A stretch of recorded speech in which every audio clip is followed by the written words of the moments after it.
Peux-tu braver et la mort et l'enfer? La force est en Christ, la force est en Christ. Retour aux fondamentaux de la foi en Jésus-Christ de Nazareth. Jésus d'un mot fait tomber tous les fers. La force est dans le sang de Christ. Je suis fort.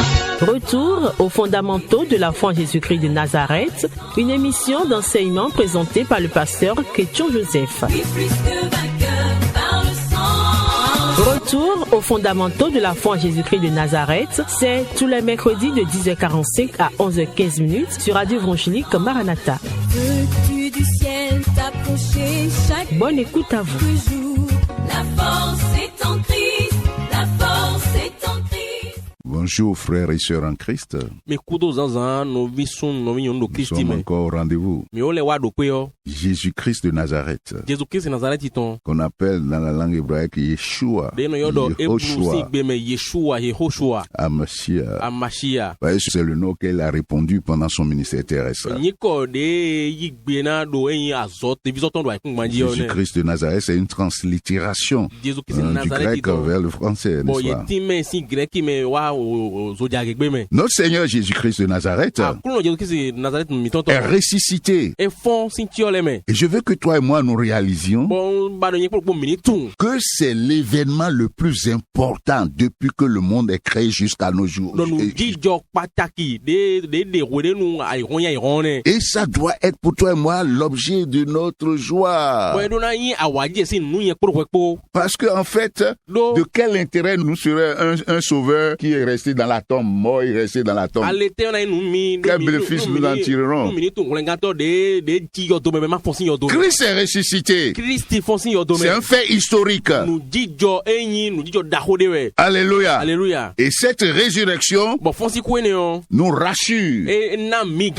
Parce que la parole de Dieu qui est infaillible, la Bible nous dit dans Romains 8, verset 11 que je vous lis: et si l'esprit de celui qui a ressuscité Jésus d'entre les morts habite en vous, celui qui a ressuscité Christ d'entre les morts rendra aussi la vie à vos corps mortels par son esprit qui habite en vous. C'est pourquoi nous avions dit dans les émissions passées que le Saint-Esprit, Dieu te l'a donné comme gage de ta résurrection corporelle, comme garantie de ta résurrection corporelle dans un corps glorifié. Et ce corps glorifié, je vais te voir, je vais te reconnaître, parce que moi-même je vais être glorifié dans la résurrection corporelle. Si Christ tardait à venir. Sinon, aujourd'hui, nous espérons son retour. Alléluia. Éphésiens dira aussi la même chose. Éphésiens 1, 13, 14. Que le Saint-Esprit qui nous a été donné, Dieu nous a scellés avec son Esprit Saint. Et est-ce que cela, c'est la certitude que nos corps vont être ressuscités au retour du Christ. Si nous étions endormis, nous allons connaître seulement un passage pour la glorification. Alléluia. Et si nous étions en vie quand Christ apparaît, notre corps sera transformé, transmué, et nous irons avec ce corps glorifié à la rencontre du Seigneur glorifié. Donc aujourd'hui, nous allons parler de notre Seigneur Jésus-Christ et le glorieux ressuscité. Et à partir de cet instant, nous en parlerons de plus en plus. Parce que le Seigneur Jésus-Christ glorifié doit être bien appréhendé par la foi, par la révélation. Alléluia. Et dans ce processus de la résurrection, le passage que nous avons lu dans dans 1 Corinthiens 15, verset 20 et 45. Dans le 20, on a dit qu'il est prémisse de ceux qui sont morts, le premier-né d'entre les morts. Et Romains 1, de 1 à 4 va nous dire que Christ, né de la postérité David, a été déclaré avec puissance fils de Dieu par sa résurrection d'entre les morts. Jésus-Christ de Nazareth, c'est de lui qu'on va parler, l'esprit vivifiant. C'est-à-dire complètement homme, mais complètement Dieu. Et dans sa résurrection, il a démontré, et il a confirmé, et il a consacré, et il a établi qu'il est véritablement le Fils de Dieu. C'est-à-dire le Dieu qui a pris la chair humaine pour vivre dans ce monde. Alléluia. Alléluia. Et pour nous sauver. Le Seigneur Jésus-Christ, c'est l'infini qui est entré dans le fini. C'est-à-dire l'illimité qui est rentré dans le limité. Celui qui existe et qui est dans l'éternité, il a envahi le temps.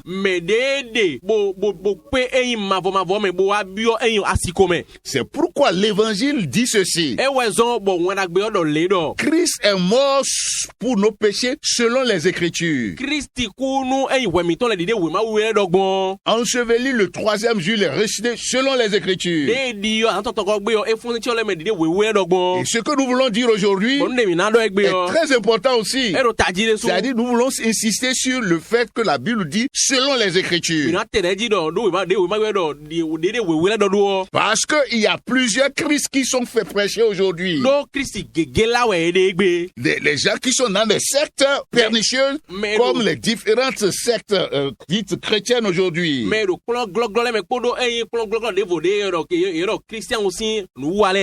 C'est-à-dire, quel est le Christ que les Écritures nous ont révélé? C'est ce Christ que nous allons prêcher. Par rapport à la résurrection, par exemple, les gens, c'était que Christ est ressuscité en tant qu'esprit. Ça, ce n'est plus selon les Écritures. C'est ça. Donc, c'est un autre Christ qu'on est en train de prêcher. Donc, le Christ qui est le dernier Adam, c'est-à-dire que si Jésus-Christ est le dernier Adam, ça veut dire qu'après lui, il n'y a plus d'autre Adam. Ça veut dire quoi? Jésus-Christ, le dernier Adam, nous parle du Seigneur glorifié, ressuscité, qui est ressuscité dans les morts, et qui est lui qui est le dernier Adam. Donc nous qui sommes à la suite, nous ne sommes plus Adam, c'est ce que la Bible dit. Non plus véritable. Nous avons aujourd'hui la nature divine. Alléluia. Alléluia. Alléluia. Alléluia. Alléluia. Alléluia. Nous portons les traits de l'esprit vivifiant de notre Seigneur Jésus-Christ. Dans Jean 11, 25 et 26.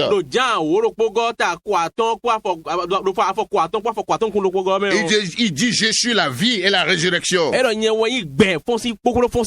Alléluia. Alléluia. Jésus-Christ de Nazareth, même avant d'aller dans la mort et être ressuscité, il a déjà dit, je suis la vie et la résurrection.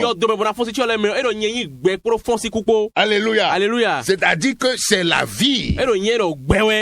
La Bible nous a révélé.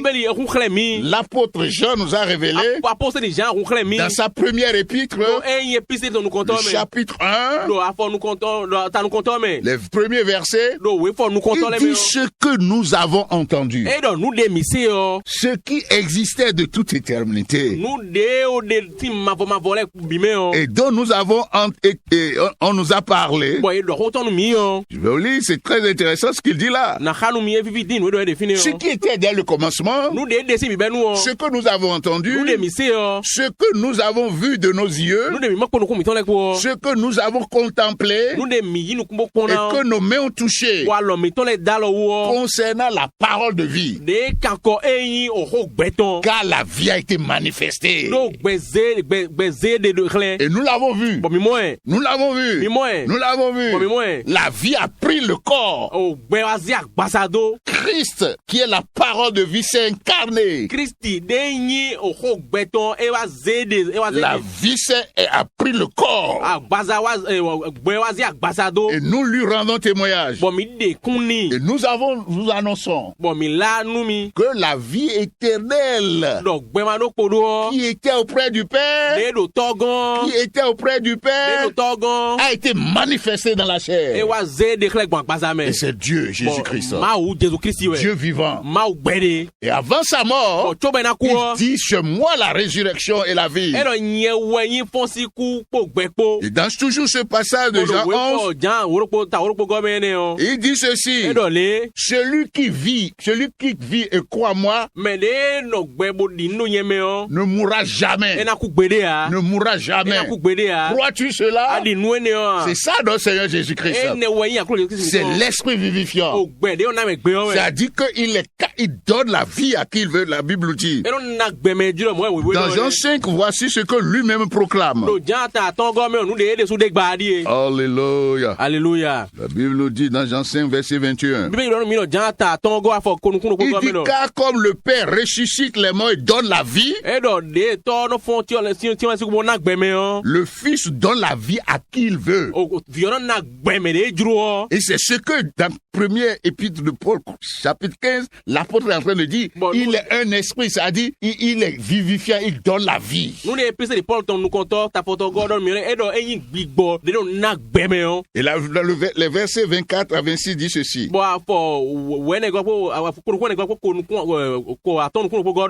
En vérité, je vous le dis, dit le Seigneur Jésus-Christ.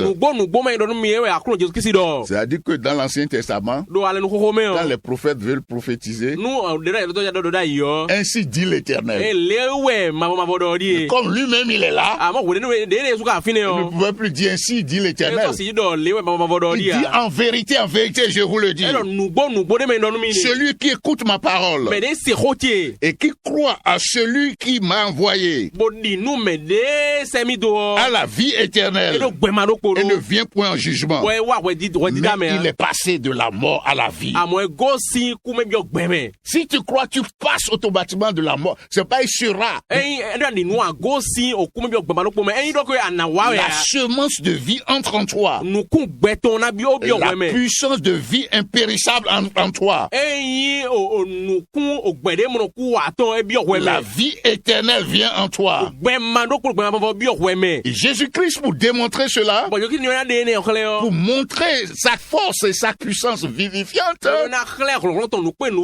a amené 3 disciples sur la montagne. Alléluia. Alléluia. Sur la montagne de la transfiguration. La Bible nous dit dans Matthieu 17, il nous dit que Jésus a été transformé devant eux, transfiguré. Le verset de Matthieu, chapitre 17, verset 1-2, je vous lis ça rapidement. 6 jours après, Jésus prit avec lui Pierre, Jacques et Jean et son frère, et il les conduisit à l'écart sur une haute montagne, et il fut transformé devant eux. Son visage resplendit comme le soleil et ses vêtements devinrent blancs comme la lumière. La puissance de vie impérissable en Christ, la vie en Christ a montré la transmutation. Il a été transmué, transfiguré devant eux. La Bible dit resplendit, il irradie comme le soleil. Alléluia. Alléluia. Et ses vêtements deviennent blancs comme la lumière. La lumière. Je vais te dire, mon frère et ma soeur, la même réalité, la même vérité, c'est en toi. Si tu crois en Jésus-Christ, Christ est en toi. Espérance de la gloire. Tu es celui qui est en toi est plus grand que celui qui est dans le monde. Sanctifie-toi. Alléluia. Alléluia. Et tu vas voir dans ce monde, par le fruit de l'esprit et la manifestation de cette puissance, la même gloire être révélée en toi. Que le Seigneur te bénisse. La Bible nous dit, Jésus-Christ de Nazareth, il a ressuscité le fils de la veuve Naïn. Parce qu'il était la vie éternelle qui s'est incarnée. Et que cette puissance de résurrection qui est en lui, puisqu'il est la résurrection, a été manifestée à cette occasion. Dans Luc 7, 11 à 17. Il a ressuscité ce fils unique de cette veuve. Dans Jean 11, que nous avions déjà annoncé, le verset 38 à 44 ont montré qu'il a ressuscité Lazare. Et la Bible nous a dit, la loi est venue par Moïse, la grâce, la vérité sont venues par Christ. C'est-à-dire la parole de vie, Jésus-Christ de Nazareth a pris la chair et a marché sur cette terre. Et sa gloire, la gloire de la résurrection, la puissance de vie impérissable, que la mort ne peut pas arrêter, elle s'est manifestée. Alléluia. Alléluia. La Bible nous dit, nous avons reçu de sa plénitude. Grâce pour grâce. Grâce sur grâce. C'est ça Jésus-Christ. Repose soit en Christ.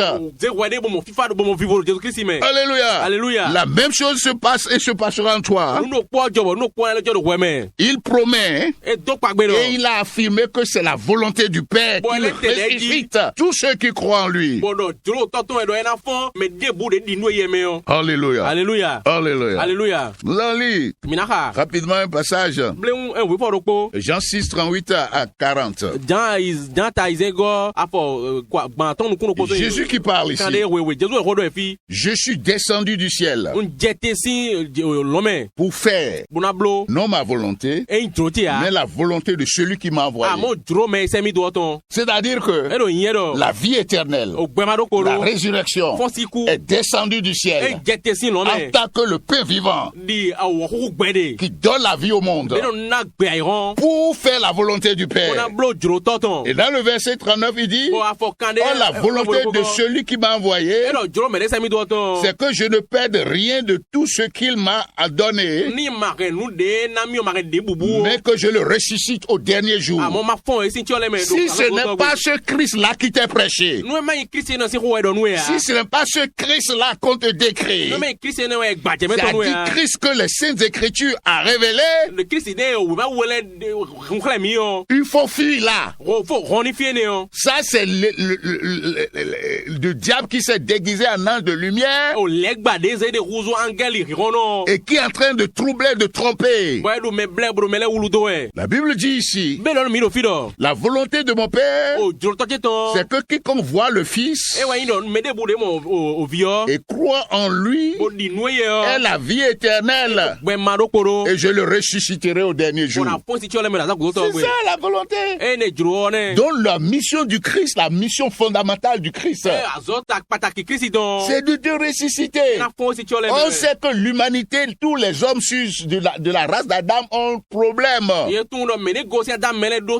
C'est la peur de la mort et qui entraîne tout le chaos que nous voyons aujourd'hui. Jésus-Christ a amené la solution. Il a amené la vie pour engloutir la mort. Jésus est venu pour te sauver, te sortir non seulement de la peur, mais de te donner la résurrection toutes les formes de résurrection. Comme la mort est un processus qui suit 3 phases. De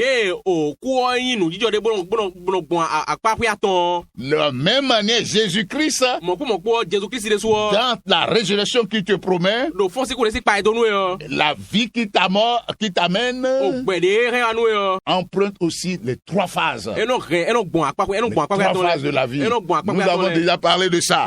Et c'est garanti. Celui qui a cru en Jésus, il a franchi déjà la première phase. La phase spirituelle de la vie.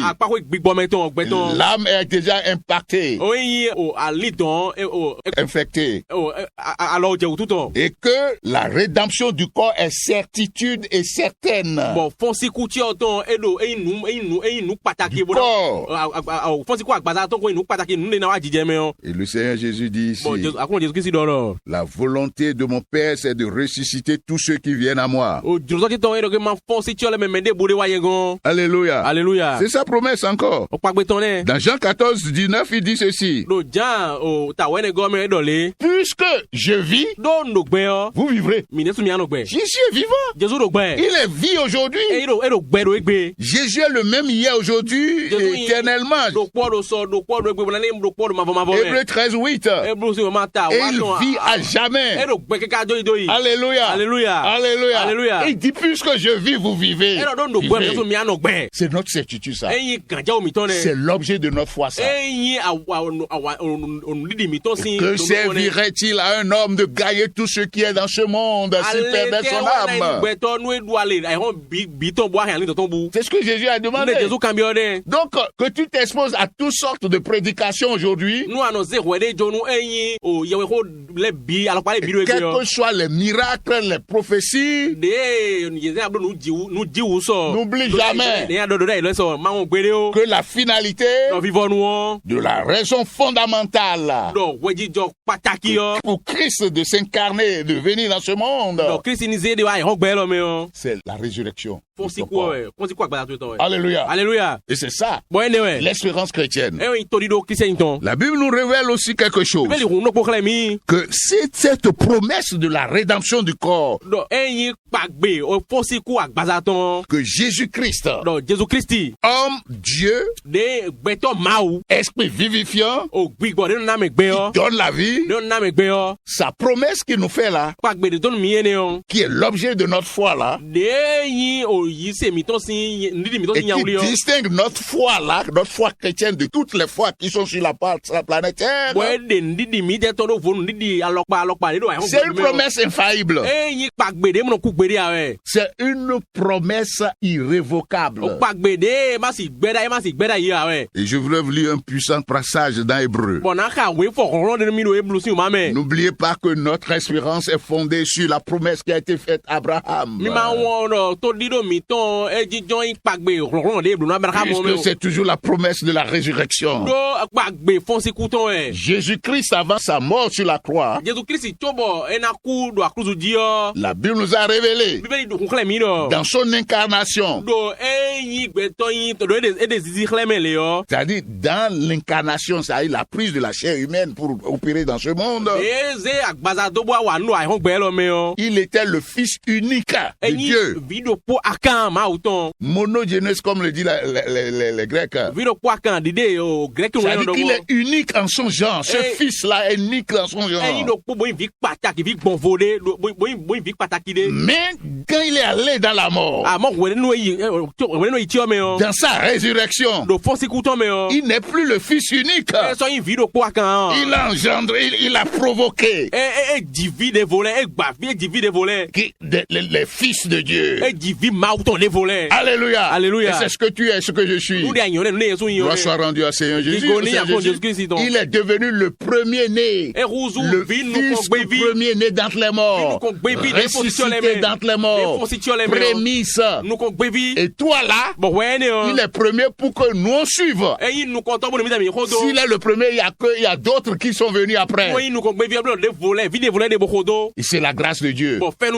Avant là, il était l'unique. Avant son incarnation, il était unique en son genre. Donc, dans Hébreux 6, je vais lire le verset 13 à 20. Alléluia. Alléluia. La Bible dit, lorsque Dieu fit la promesse à Abraham, ne pouvant jurer par un autre plus grand que lui, il jura par lui-même. Et il dit, certainement, je te bénirai. Alléluia. Alléluia. Alléluia. Alléluia. Et je multiplierai ta postérité. C'est ainsi qu'Abraham, ayant persévéré, obtient l'effet de la promesse. Obtient l'effet de la promesse. Le passage dit ici, oh, les hommes jurent par celui qui est plus grand qu'eux. C'est ça le principe. Et le serment est une garantie qui met fin à tout différend.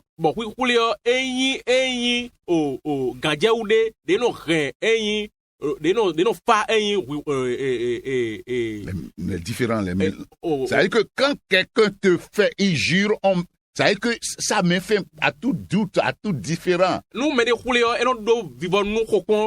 C'est ça. Ça devient une certitude de ce qui vient de promettre. La Bible dit dans le verset 17. Ça, je vais lire lentement pour que vous entendiez. C'est pourquoi Dieu, voulant montrer avec plus d'évidence aux héritiers de la promesse, non là,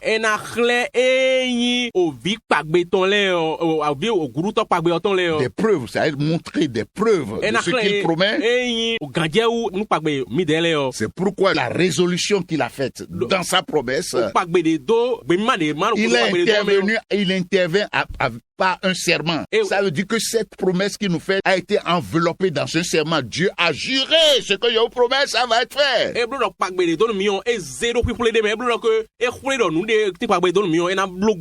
Afin que, par deux choses immuables dans lesquelles il est impossible que Dieu nous mente.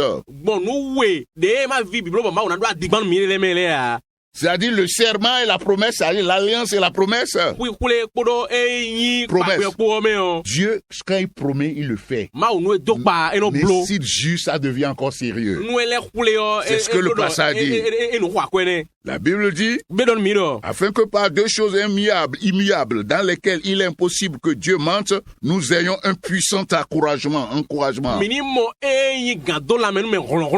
Nous dont le seul refuge a été de saisir l'espérance qui nous était proposée.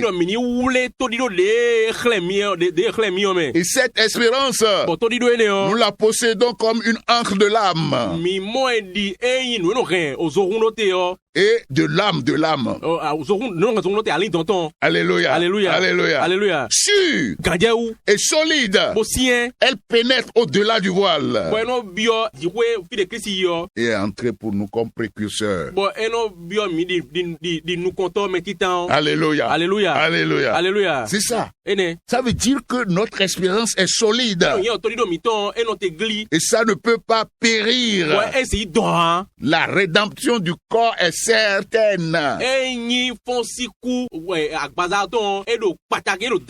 Et toi et moi là, il faut te concentrer sur ça. Et c'est ça qui va te donner la force.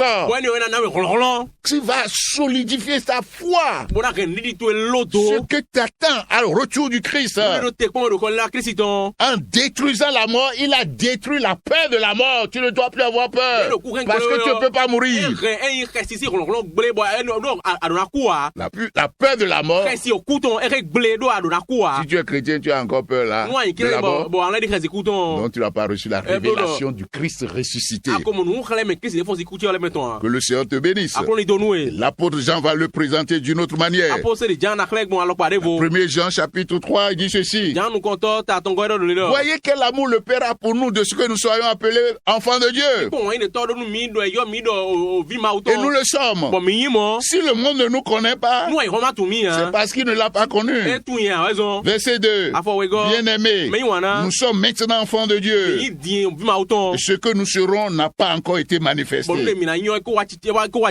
Mais nous savons que lorsque cela sera manifesté, nous serons semblables à lui. Parce que nous le verrons tel qu'il est. C'est quand Jésus va apparaître là, alors nous serons semblables à lui. C'est ce que je dis. Le corps glorifié présentera les mêmes caractéristiques que le corps du Christ glorifié. Et c'est ça son but. Amener plusieurs fils à la gloire. Frères et sœurs, le Seigneur t'ouvre l'entendement. Ouvre ton esprit. Et que ces révélations soient assises dans ton cœur. Que les fruits apparaissent. Que tu sois renforcé. Au nom puissant de Jésus. Amen. Amen. Peux-tu braver et la mort et l'enfer? La force est en Christ. La force est en Christ. C'était l'émission Retour aux fondamentaux de la foi en Jésus-Christ de Nazareth. Jésus d'un mot fait tomber tous les fers. La force est dans le sang de Christ. Je suis fort.